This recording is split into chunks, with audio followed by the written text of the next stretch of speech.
연준하처 시간입니다. 연준의 데이터를 통해서 시장에 대해서 예측해보는 시간인데요. 오늘도 이코노미 21의 양형빈 기자와 함께합니다. 기자님 어서 오세요. 네, 안녕하세요. 네, 오늘 기자님과는 그럼 어떤 이야기 해볼지 주제부터 만나보겠습니다. 유동성에 대한 경색 전조가 나왔을까요? 단기금리, QRA 그리고 바이백까지 총 점검해 보도록 하겠습니다. 일단 먼저 단기자금 시장 금리 봐야 될 것 같은데요. 저희가 이제 지난 시간에도 소포금리에 대해서 얘기를 했었는데 굉장히 좀 많이 올라왔다가 오늘은 또 급락하는 모습들이 있었던 것 같습니다. 어제까지 좀 정리를 해봤을 때 소포금리 움직임이 어떻게 되고 있을까요? 네, 보시는 이제 차트처럼요. 소포금리가 이게 이제 올해 2월부터 이렇게 쭉 본 건데요. 네. 뭐 이렇게 굉장히 이제 큰 움직임이 없다가 최근 이제 9월 중순부터 해서 아주 크게 움직이고 있는 걸 볼 수가 있고요. 네. 그다음에 10월 31일 요때 또 아주 굉장히 큰 폭으로 올랐어요. 요 맞죠. 폭은 뭐 최근 한 몇 년간 최대 폭이었거든요. 그래서 이제 많은 분들이 이게 은행의 유동성, 즉 지급준비금이죠. 네. 이게 좀 부족한 거 아니냐 이런 이제 얘기도 있었고, 그건 아니고 다른 그 자금을 수요로 하는 쪽에서 뭔가가 약간의 미스매치가 좀 있었지 않았나 이런 이제 주장도 있었습니다. 네, 그렇군요. 그러면은 이 댈러스 연은 총재가 또 관련해서 또 이야기를 했었는데 소포금리보다는 좀 더 깨끗한 TGCR 금리를 봐야 된다, 연준이 봐야 된다 이렇게 이야기를 했는데 일단 개념부터 좀 설명을 해주시죠. 소포금리라는 게 있고 TGCR이라는 게 있는데요. 뭐 이 영어가 너무 많이 이제 등장해서 좀 그렇긴 한데요. TGCR이라는 금리는 딜러라는 이제 미국에 보면은 은행 지주회사가 있고요. 그 은행 지주회사 밑에 은행과 딜러가 있습니다. 그러면 이 딜러들이 하는 일은 뭐냐면은 굉장히 중요한 일을 하는데요. 제일 이제 중요한 것 중에 하나가 재무부가 국채 입찰을 하잖아요. 그럼 딜러는 무조건 강제적으로 거기를 들어가야 돼요. 근데 그러면 국채를 사야 되는데 딜러가 그렇게 돈이 많은 데는 아니에요. 자본금을 계속 갖고 있는 데는 아니거든요. 그러면 이 딜러들은 그거를 시중에서 돈을 빌려서 그 입찰을 해서 이제 그 국채를 보유했다가, 근데 딜러의 역할은 뭐냐면 그냥 국채를 계속 들고 있지 않잖아요. 그럼 시중에 다시 또 팔거든요. 네. 그럼 그때 조금 더 싸게 사서 조금 더 이제 비싸게 파는 이게 이제 딜러의 수익 모델인데, 그럼 그걸 위해서 자본금을 늘 들고 있는 게 아니라 자금을 들고 있는 게 아니라 필요할 때 빌렸다가 이제 다시 그걸 팔아서 다시 이제 갚고 하는 이런 역할을 하는데요. 딜러가 시중에서 돈이 많이 현금이 많은 사람한테 빌리는 금리가 있어요. 그게 TGCR입니다. 그럼 그 TGCR이 조금 더 깨끗하다 이렇게 표현하는 이유는 네, 뭘까요? 그거는 뭐냐면은 소포는 TGCR도 포함하는데 너무 다양한 그것들이 많아요. 요게 이제 다음에 이제 보실 게 그 TGCR 금리, 요게 이제 그 어떤 거냐면은 저기 이제 파란 게 TGCR 금리의 폭이에요. 네. 이제 세로축은 거래량이고요. 가로축은 금리가 형성되는 폭이거든요. 그러면 금리 형성되는 폭이 파란색 보면 좀 좁죠. 그렇네요. 네. 근데 나머지 회색, 주황색, 노란색은 다 그게 소포거든요. 이제 그 걔네들은 뭐냐면은 그러니까 TGCR을 제외한 소포인데 걔네들은 뭐냐면은 굉장히 이제 복잡하고 어떻게 말하면 지저분해요. 그래서 여기 이제 보면은 저기 마이너스도 생겨요, 막. 그리고 한참 위에 굉장히 이제 그 금리가 네. 가로축을 보면 굉장히 높은 데서 생기기 때문에 여기서는 대표 금리가 뭔지 이게 딱 쉽게 얘기하기가 어려운 그런 사정이 있습니다. 그래서 로건 총재가 했던 얘기가 뭐냐면은 이 소포 금리를 보니까 이 깨끗하지 않은 부분도 너무 많이 들어가 있으니까 제일 깨끗한 TGCR로 보는 것이 이 통화정책이나 아니 또 이제 시장 참여자들에게 이게 이제 여러 가지로 그 우월한 이제 금리가 될 것이다. 그렇게 얘기한 것입니다. 네, 저희 TGCR에 대한 개념과 소포금리 또 비교해서 함께 또 알아봤는데요. 다시 소포금리로 갔을 때 이제 최근에 오름세를 기록했던 부분이 또 유동성과 관련돼서 있는 것 같습니다. 아무래도 이제 지급준비금에 대한 공급이 부족하고 또 유동성에 대한 수요가 변하지 않았다 이런 점들이 있는데요.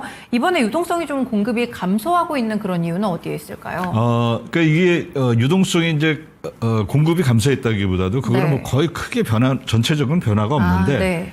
일시적으로 국채를 발행하거나 또는 그 영내포라는 게 있죠. 그게 이제 또 많이 이제 생기거나 그러면은 지급준비금이 줄어들 수밖에 없어요. 네. 근데 국채를 발행해서 재무부가 이제 돈을 받잖아요. 그럼 그거 TGA 계좌에 쌓이겠죠. 그럼 거기서 그냥 계속 있는 게 아니라 재무부는 결국에 그 재정 지출을 하기 때문에 그게 다시 시중으로 흘러들어서 다시 은행으로 돌아가기 때문에 좀 장기적으로 보면은 큰 문제는 없습니다. 네. 근데 이번에 이제 10월 31일을 보면은 저 맨 오른쪽에 있는 빨간색 화살표 있는 데인데요. 거기 지급준비금을 줄이게 하는 국채 순발행하고 거기다가 또 영내포까지 늘었어요. 그 얘기 뭐냐면은 시장에서 자금이 일시적으로 이제 모자라게 된 거죠. 그런데 시장에 공급하는 자금은 일시적으로 줄었는데 수요는 거의 비슷하거든요, 항상. 그러다 보니까 이렇게 이제 그 소포금리가 굉장히 민감하게 움직였다 이렇게 볼 수가 있습니다. 그럼 여기서 이제 유동성에 대한 수요 자체가 줄었다라는 점을 도출할 수가 있는 건가요? 수요는 거의 일정한데 공급이 주니까 공급이 줄었다. 예, 어떻게 보면 이제 상대적으로 수요가 많아진 거죠. 그래서 가격이 좀 많이 오르지 않았나 이런 이제 생각을 해볼 수가 있습니다. 네, 알겠습니다. 그리고 어제 또 이슈가 하나 있었습니다. 미국 재무부 측에서 분기국채 발행 계획을 내놨는데 이번에 이 계획에서 좀 가장 특징을 어떤 걸로 보셨을까요? 고전에 이제 그 수요 관련해서 한번 보면요. 네. 예, 그게 이제 일반적으로 방금 전에 얘기했던 거는 이제 공급이 줄었다는 거였었잖아요. 그렇죠. 그러니까 이제 영내포도 늘고 국채 순발행도 늘어서 유동성 공급을 좀 감소했다는데 수요는 어떠냐? 근데 이게 이제 수요와 관련해서 이제 재밌는 게 이게 뭐냐면은 파란색이 헤지 펀드의 선물 그 쇼 포지션이에요. 네. 네, 매도 포지션이고 그 얘기 뭐냐면 선물 쇼 포지션은 그만큼 또 거의 같은 양만큼 현물 국채를 가졌다는 건데 쇼 포지션이 늘어나면 헤지 펀드가 국채를 보유해야 하는 양도 늘어나거든요. 그 얘기 뭐냐면은 헤지 펀드도 딜러처럼 시중에서 돈을 꿔서 국채를 삽니다. 네. 거의 비슷하게 활동하는데 그러면 이 수요가 늘어나면은 당연히 그 금리가 올라가겠죠. 그렇죠. 그게 맨 왼쪽에 있는 저 노란색 그 주황색 그걸 보여줍니다. 크게 이제 제가 굵은 걸로 표시한 네네. 거예요. 그다음에 헤지 펀드가 그 포지션을 줄이면은 그 자금에 대한 수요가 줄겠죠. 그쵸. 그래서 저 하늘색으로 보여준 게 이렇게 내려가는 내려가고 겁니다. 있죠. 네. 그다음에 이제 녹색은 녹색은 뭐냐면 헤지 펀드가 다시 포지션을 늘렸어요. 그래서 이제 그 헤지 펀드의 그 자금에 대한 수요가 늘었는데 금리는 그렇게 많이 반영은 안 됐거든요. 근데 그 이유는 뭐냐면 이때가 지급준비금이 워낙 많았을 때예요. 네네. 그러니까 이제 원체 공급은 많았었던 거고, 그래서 이제 최근에 보면은 이 그 소포 금리를 보면은 저기 그림에서도 많이 올라오고 있는 거 우리가 네. 이제 확인할 수가 있는데요. 요게 이제 전체적으로 보면은 뭐냐면은 헤지 펀드 단기적으로는 그 공급은 뭐 세금이라든지 네. 아니면 국채 발행이라든지 아니면 영내포에 의해서 공급은 순간적으로 줄어들 수가 있습니다. 네. 대신에 헤지펀드의 이제 이 포지션은 단기적으로는 이게 거의 일정하거든요. 그 얘기는 뭐냐면은 수요는 일정한데 공급이 줄어들어서 요런 최근에 소포의 급등락이 있지 않았나. 그리고 이제 최근 거는 또 다시 제가 봤을 때는 이제 헤지펀드 수요는 그냥 일정한데 네네. 공급이 다시 원위치로 오니까 이제 다시 정상화되지 않았나 이렇게 보고 있습니다. 네, 소포금리의 변화에 대해서 저희가 이유를 같이 좀 추측을 해봤는데요. 유동성에 대한 수요 자체는 좀 일정하게 나타나고 있는데 공급이 좀 줄었다가 공급이 좀 변화를 하면서 최근에 소포금리가 움직임이 좀 강하지 않았나 이렇게 설명을 주셨습니다.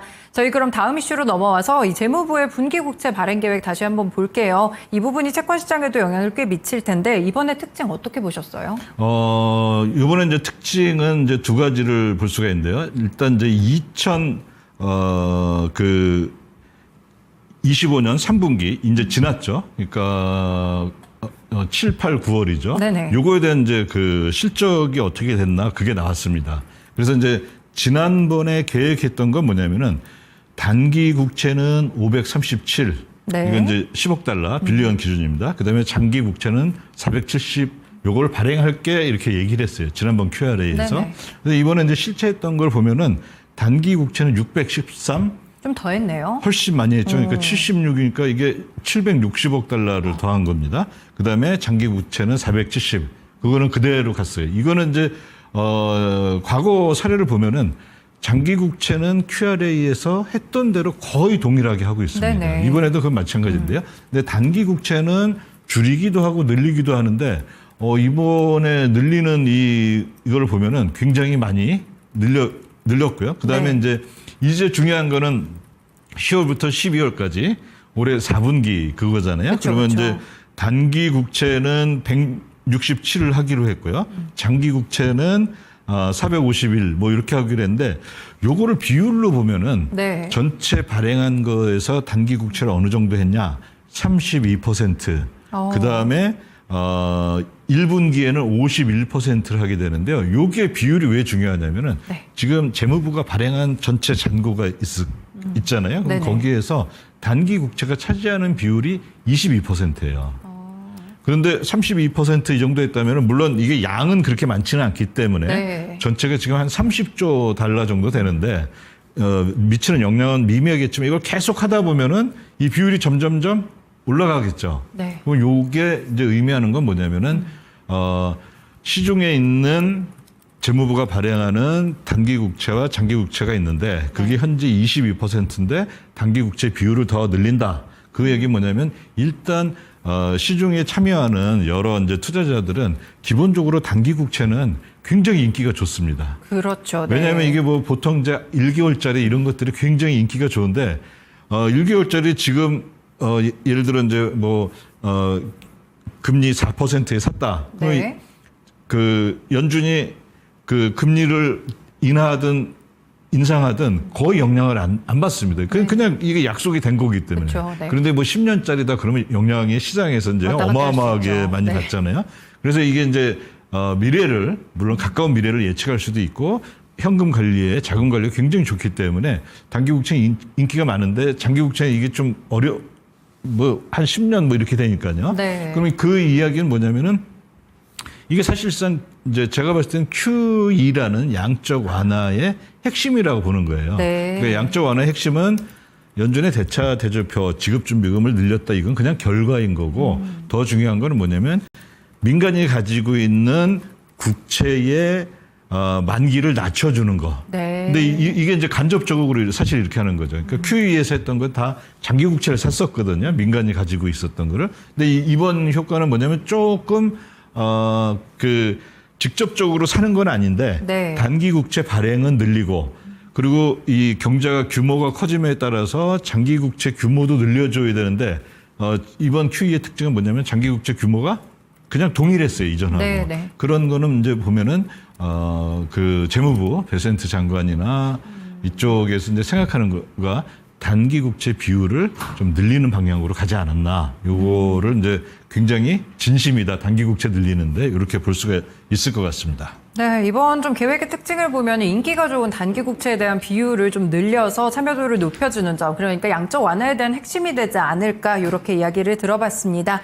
이 계획 외에도 바이백 일정도 있었거든요. 바이백 의미랑 이번에 어떻게 나왔을까요?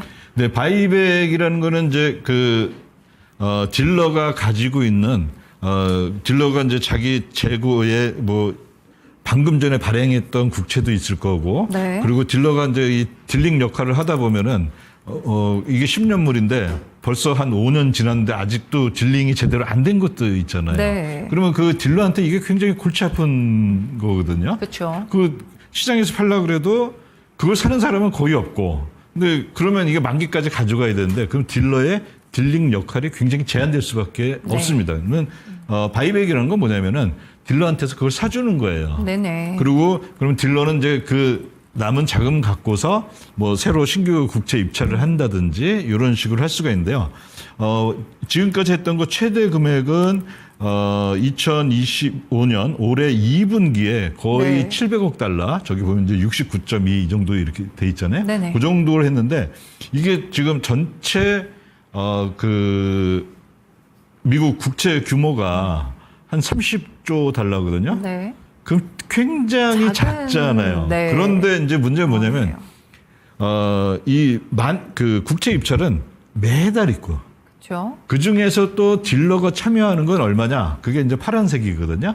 파란색을 보면은 3분기, 2분기에, 올해 2분기에 딜러가 참여했던 게 190밖에 안 돼요.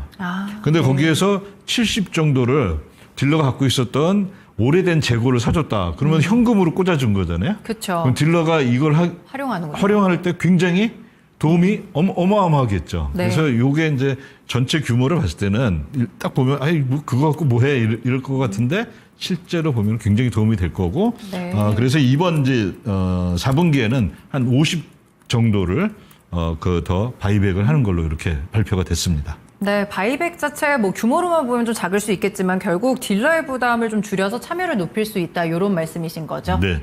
네, 알겠습니다. 오늘 연준 와처에 대해서 그러면 저희가 또 관련된 이번에 나왔던 Q&A와 관련돼서 이야기도 나눠봤고요. 바이백과 단기금리까지 점검해 드렸습니다. 오늘 말씀 잘 들었습니다. 고맙습니다. 네, 감사합니다.